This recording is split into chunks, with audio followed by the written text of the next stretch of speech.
I wanted to acknowledge the contributions of our city employees towards the United Way campaign this year.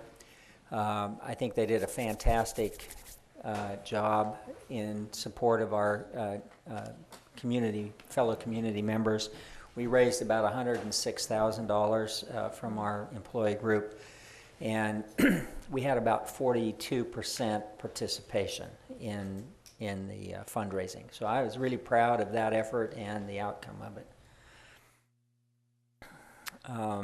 Our police department did what they call a Red Ribbon Week last week. They took our mobile museum out and introduced 9,000 elementary school students to the mobile museum, and in the process talked about prevention of drug and tobacco and alcohol abuse. So I think that was a good exposure. It's really a nationwide effort on the part of the law enforcement community to do education of young people.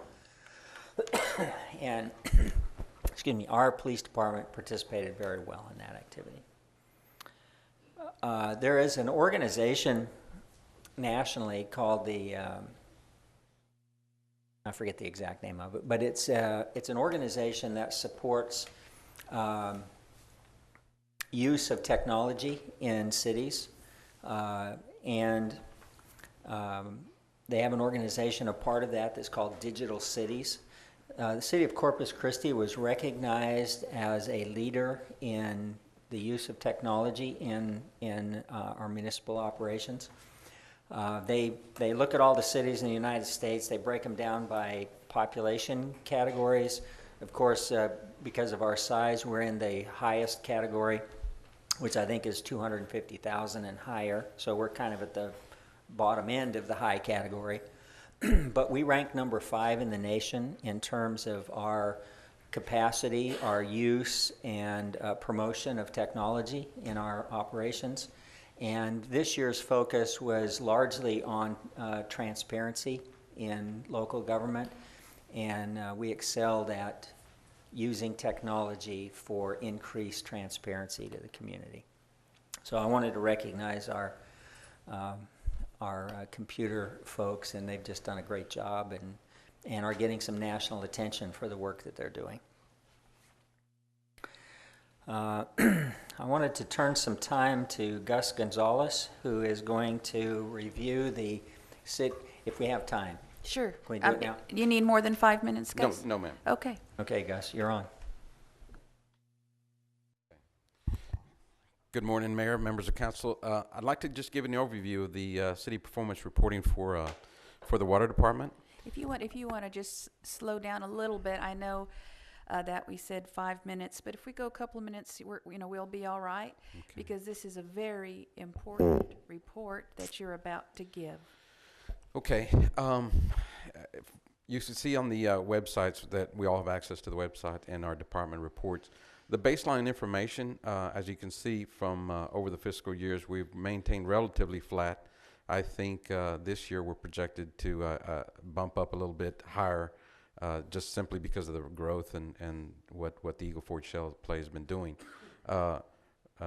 Good news is that we've seen a slight decline in our residential gallons per capita per day, and I think that's through education and certainly the restrictions that we've been going through. Our bill has increased slightly. That's simply due to operating costs and capital expenditures. I'll talk a little bit about treatment cost per 1,000 gallons, a little bit in the operational profile. I will say that we went from 163 to 183 for one reason. About a year and a half ago, we went through a very deliberate process of a continuous improvement program where we went through the city manager to say, I felt that it was a water department responsibility to do all physical work on these meters. As part of utility billing office does not belong to the water department. But what we did was they had collectors. They had what we call the collectors. They're the turn on, turn off people. They would physically go on and shut water off for whatever reason. And so I felt that because of the activity of what they did out in the field, I thought it would be better managed through the water department, certainly as a cost reduction and certainly as a continuous improvement program. We briefed the city manager. He allowed us to do it. And so those 20 people were transferred to the water department to do that activity, and we have some staff, but also the majority of them are field personnel. And there was another group that went over to the gas department to do the same, and so they're doing that, and then that was the increase of those 20 personnel. We are looking at the unfunded mandates. I will tell you that through the water department, we have very little funding, unfunded mandates. I think there's some standby generation that we need to do for redundancy and reliability. We went to CCQ on what they call an alternative capacity requirement program, where they allowed us to have the ground storage that we do, but they said, okay, you're not going to do all the elevated, fine, but we need some generators for standby power, and so we're going to do that. So we don't have a lot of unfunded mandates in the water as we would maybe on the wastewater side. On the operational profile, we're 100% surface water. Our treated costs are going to be slightly higher than many cities. Many cities, considering where they get their water, if they get groundwater and the water quality is sufficient, they may just chlorinate and put it into the system. So we, on the other hand, have a 160 million gallon per day conventional treatment plant. Mr. Olson treated. We toured the facility yesterday, and so we're continually maintaining and doing an asset maintenance program at that facility to ensure that we have good, safe, and reliable water. In the mission, department mission, our mission is to deliver reliable, safe, potable, and raw water. I mean, that's just a very simple statement of what we do. We broke it down into mission elements, and we sort of replicated what any normal private business enterprise would do. I mean, we have a raw product, we have a manufacturing or treatment component, and then we have a distribution component, and then you have a marketing or education component. And so that's sort of how we see it. Some of the mission elements, we manage raw water supply and storage for not only Corpus Christi, but of course the region. You won't see anything under FY 13-14 till after the end of the year as to where that safe yield was delivered from.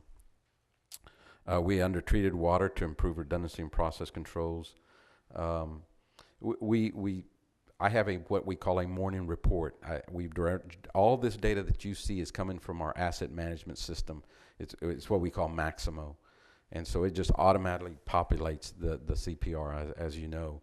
But I also have what I call a morning report, and I want to see what's green. Every morning it'll just automatically come through my email. I open it up, and I want to see, is there something that's going to prevent me from treating water that day? And so there's certain components at Owen Stevens that I have on that morning report. And so availability of all the service pumps are very critical to us. Distribute waters, I will show you a couple of charts. Main breaks are very important to us. Main breaks are very important to us, and being able to restore water within 24 hours. It's quite a balance, because we do have to do line locates. It's a requirement. 811, we call them up. We have to do the input through the web. All the utilities come out and locate. Fiber optic can cost you thousands and thousands of dollars. Certainly hitting a gas main could also cost you a significant amount of penalties if you're not careful. So that's a very delicate balance. And then also, where is that main break located? Is it an alleyway? Is it a collector or arterial? It can also slow us down in doing that. But the idea is to certainly restore water and eliminate that unaccounted for water.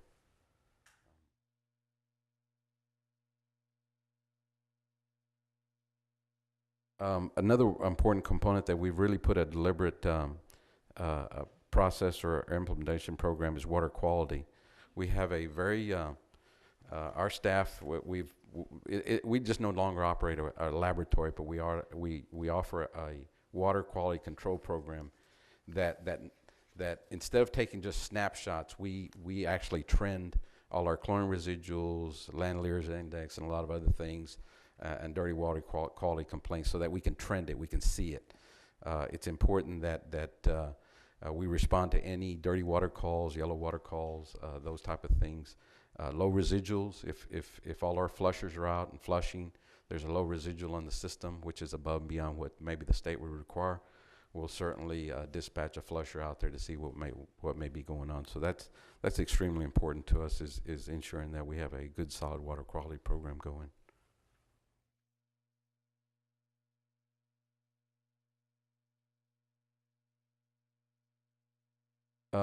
Main breaks, we also, again, we track main breaks very carefully. It's one of our major components of our daily work schedule. You can see 57%, but I do have a chart here that for this fiscal year, it may seem like a low response rate.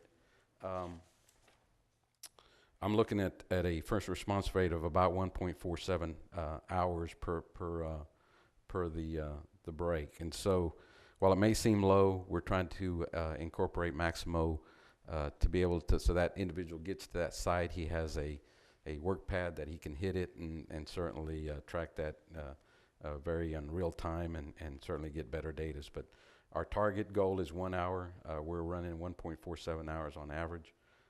And so that's why that number may be all, because that's only this fiscal year, but we're certainly trying to going to improve on that.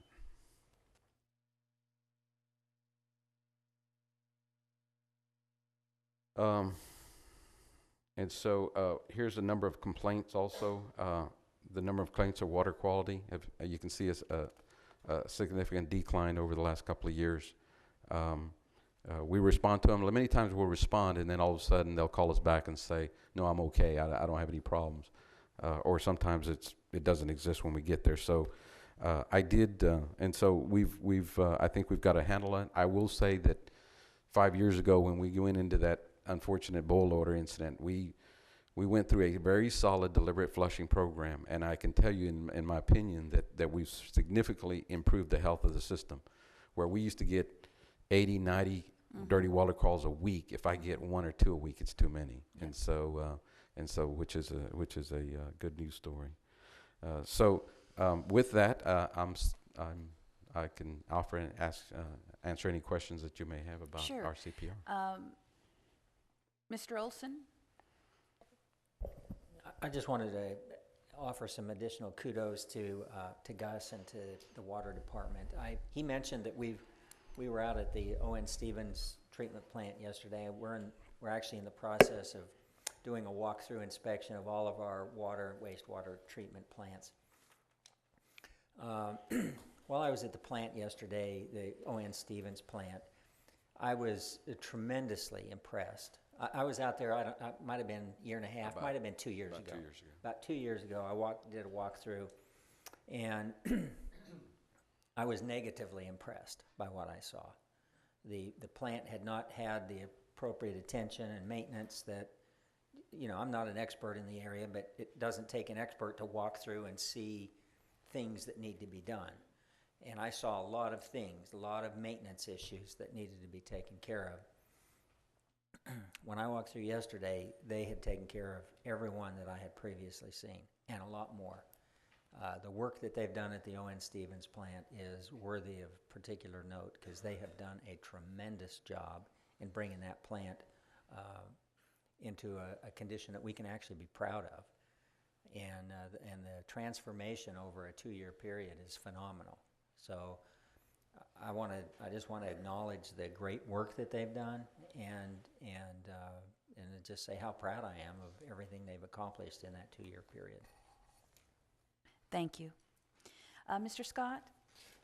Gus, let me take a stab at this and clean up my mess, but there's firm yield, which is based on the concept you use every drop of water that's available, and right. We use a safe yield concept, which says even though we say we're out of water, we still have water left, and our current formula says that we're gonna base this on 75,000 acre-feet at the end of the year, 6 months of water, right? That we leave in the reservoir. And so I wanted to report to the council, because you piqued my interest, that the most recent regional water planning group meeting, the regional water planning group voted at Gus's encouragement to amend future water planning to up that safe yield to 1 year's worth of water, or the equivalent of 125,000 acre-feet. So what we're going to see is, the next time we see one of these reports, you know, we see it today, it's going to say we have 10 gallons, and when we add the additional safe yield, it's going to say we have 9 gallons of water.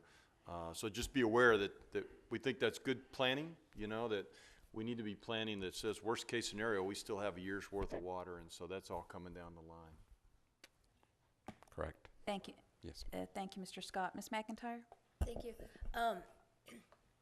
I had a couple questions. It looks like on trending on the reports, because a lot of the work that you guys are doing with flushing the mains and everything, that water quality complaints are down over the last 2 years. But it seems at the same time the response time, and I know you talked about the average is 1.47, but if you take it all the way back from 2 years ago, on both response time for mains and response time for water quality, we seem to be trending down instead of maintaining it looked like. And I was just curious as to that, with fewer complaints, why our response time seems to not be going the correct direction. I've got the total count of water quality. Well, we also have another report on the main. Are you talking about main breaks or water quality? Well, both. I'm talking about the response time to calls for water quality, and response time for main breaks, and response time for no water. That basically, the response time for all three of those, the percentage of those within that category is decreasing. And when you see it there just over the last fiscal year, but then when you pulled up the chart, which the iPad actually can't get the second chart to come up, but when you pulled up that chart and you go back over the 2-year period, it seems to be an even greater trend toward that.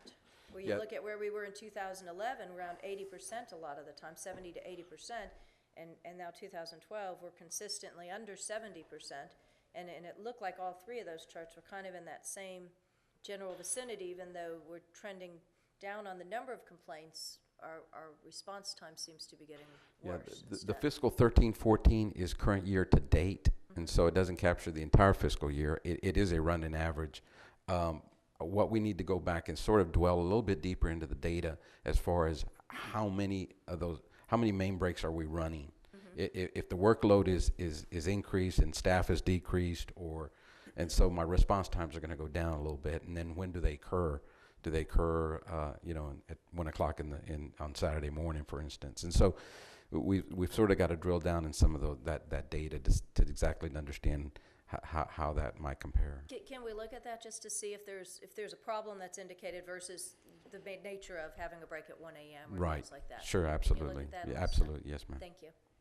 I think another dimension of that is that I suspect that Gus has retasked some of his workforce away from reactive work to proactive maintenance, and I suspect that he's trying to balance, and you can speak for yourself, Gus, but I think he's probably trying to balance the required responses to emergencies with the necessary proactive maintenance work that's going on. So I don't think we have the same number of people working on responses that we had back then.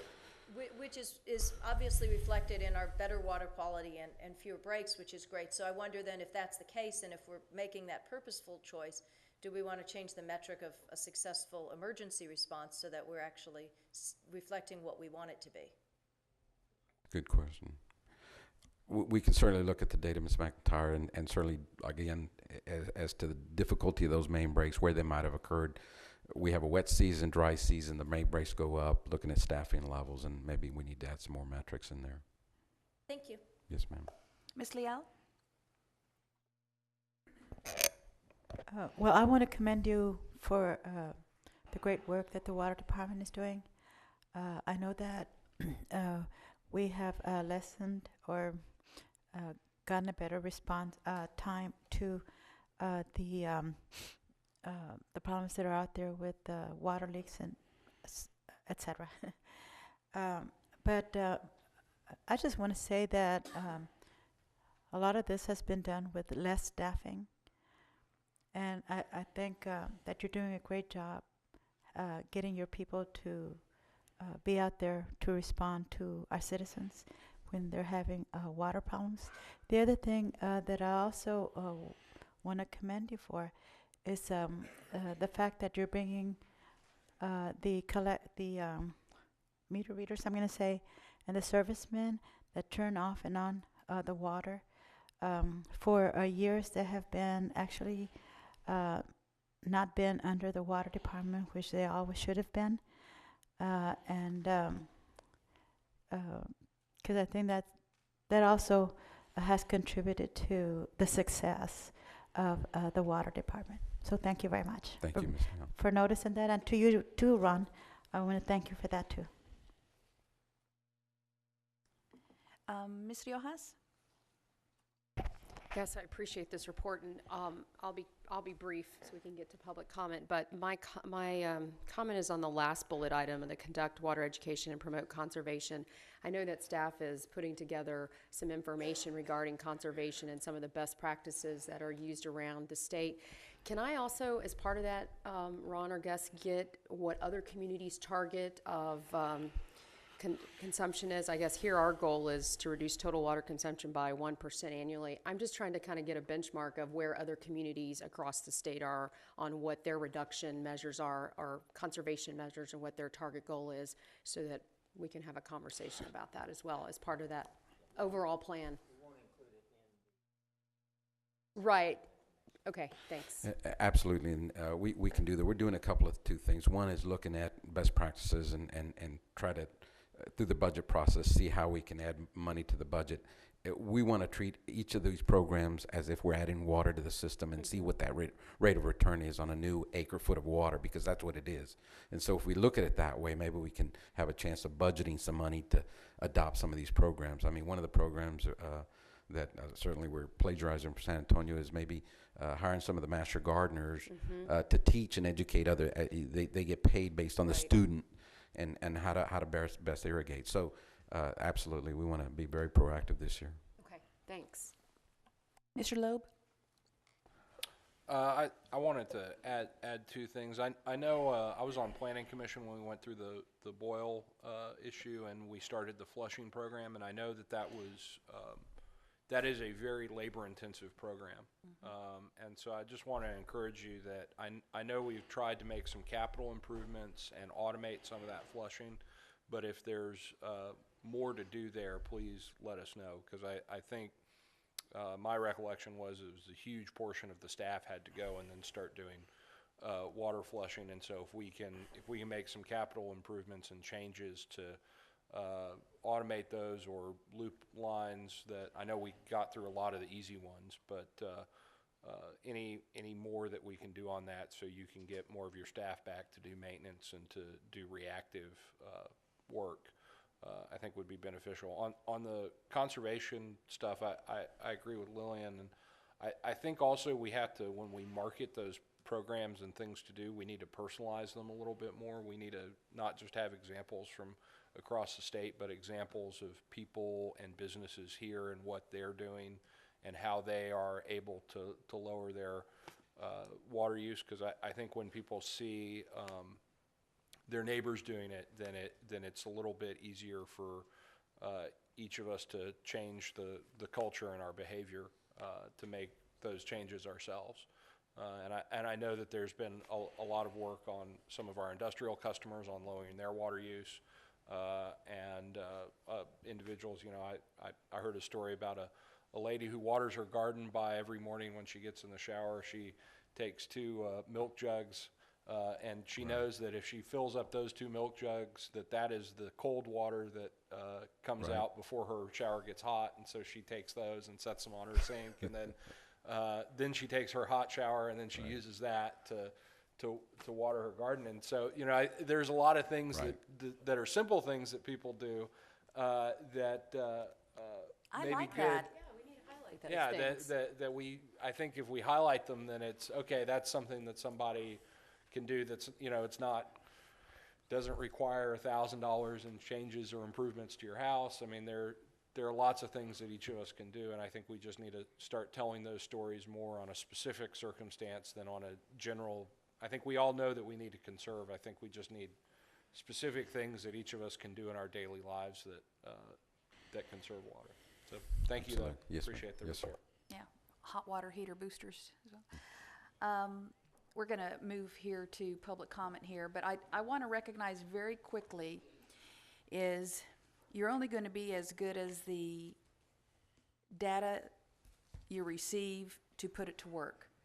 And I'm recognizing Steve Klepper and Sandra Thaxton, and you work very well with them on the system that we have in place with the Maximo and, of course, the interfacing with the GIS system. And the only reason I'm knowing a little bit more about it is because they have educated me recently on this at a more in-depth level. But for you to use that data, not only on the GIS, understanding all those different colors of the brown, milky, the waters that we have on the GIS system and planning accordingly and being proactive now about what Mr. Olson was talking about of using the Maximo system proactive on the maintenance side, also on the skill base, also on your capital improvement programs that Mr. Loeb just spoke to. Thank you for utilizing systems and tools that are in place. They're making us smarter and wiser, but they're not going to be any good if the leadership doesn't deploy them, and you are. No. And so you're a great example of how this can be so effective in using those tools. Yeah. Thank you, Mary. And that's what we're trying to do. This is a work in progress. This is a continuous improvement program. I constantly look at the daily report of everything that's on here, to include dress up. And just the other day I asked Steve, add a failure code because I want to know how this was generated. If it was generated from a meter leak, well, there shouldn't be a child work order to dress up. So it's those little things that just make a difference to say one work order, one individual, and restore it to how you found it or better, and be done with it without creating follow-on work orders. And so it's certainly a continuous a program, and it's a work in progress, and we just got to continue to work on it and emphasize it to staff. Well, in closing, I'll say serving on the Texas Water Summit panel this last week in Austin, Gus Gonzalez, you're a rock star. Thank you. All right, Appreciate thank you, Mary.